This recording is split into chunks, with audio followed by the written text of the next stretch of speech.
প্রার্থী তালিকা ঘোষণার পর কাটোয়ায় সিপিএম এর দেওয়াল লিখন শুরু। সোমবার বিকেলে সিপিএম এর প্রার্থী তালিকা ঘোষণা হওয়ার পরই 270 নম্বর কাটোয়া বিধানসভা কেন্দ্রের প্রার্থী হিসেবে সঞ্জীব দাসের নাম সামনে আসে।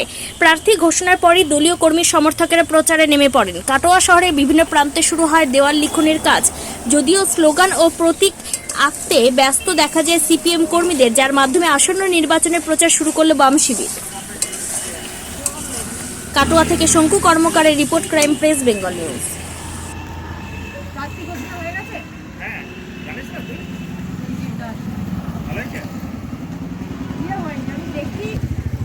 আমরা তো সৌধবনে বসে আছি।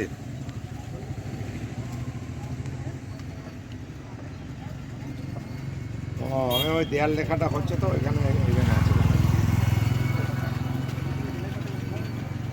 আসন তো তাপসী দিয়ে এসছে সৌধবনে।